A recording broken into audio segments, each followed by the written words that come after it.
بسم اللہ الرحمن الرحیم۔ السلام علیکم ناظرین، میرا نام ہے اطہر ریاض اور آپ دیکھ رہے ہیں اطہر وائس یوٹیوب چینل۔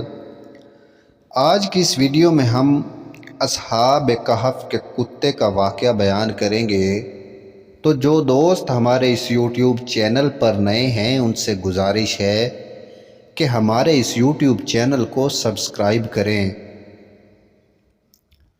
قرآن پاک میں اللہ تعالیٰ نے اصحاب کہف کا واقعہ بیان فرمایا ہے کہ وہ چند نوجوان تھے، شہر میں رہتے تھے۔ جب ان کا دین اور ایمان خطرے میں پڑ گیا تو اپنے ایمان کو بچانے کے لیے شہر چھوڑ کے پہاڑوں کا رخ کر لیا۔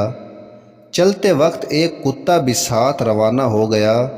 کتا ساتھ چلتا رہا۔ کتے نے ان صادقین اور ساحلین کی معیت اختیار کر لی۔ جب یہ حضرات غار کے اندر چلے گئے تو کتا غار کے دہانے پہ ہاتھ پھیلا کے بیٹھ گیا اور پہرا دینے لگا۔ قرآن پاک میں اس کتے کا تذکرہ اللہ رب العزت نے فرمایا ہے، اور ان کا کتا دہلیز پر اپنے ہاتھ بچھائے ہوئے تھا۔ یہ اصحاب کہف ایک طویل عرصے تک غار میں پڑے رہے۔ اس دوران اللہ نے ان پر نیند طاری کر دی۔ یہ نیند ایک دن کی نہیں تھی، ایک ہفتے کی بھی نہیں تھی، بلکہ یہ تو سینکڑوں سال پر محیط نیند تھی۔ اور ظاہری بات ہے کہ اگر بندہ نیند کی حالت میں ایک کروٹ پر لیٹا رہے تو مٹی سے نیچے سے کھا جائے گی۔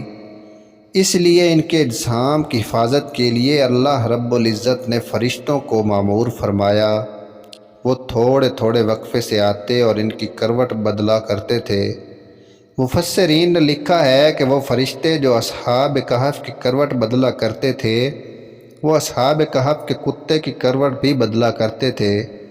بندہ حیران ہو جاتا ہے کہ کتا اتنا ناپاک ہے کہ حضور اکرم صلی اللہ علیہ وسلم نے فرمایا، تم میں سے کسی کے برتن کو کتا منہ لگائے تو اس برتن کو 7 مرتبہ دھو لو اور 8ویں مرتبہ ریت کے ساتھ اچھی طرح دھلائی کرو۔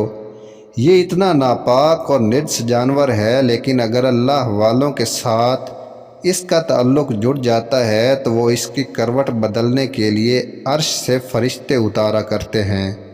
سبحان اللہ۔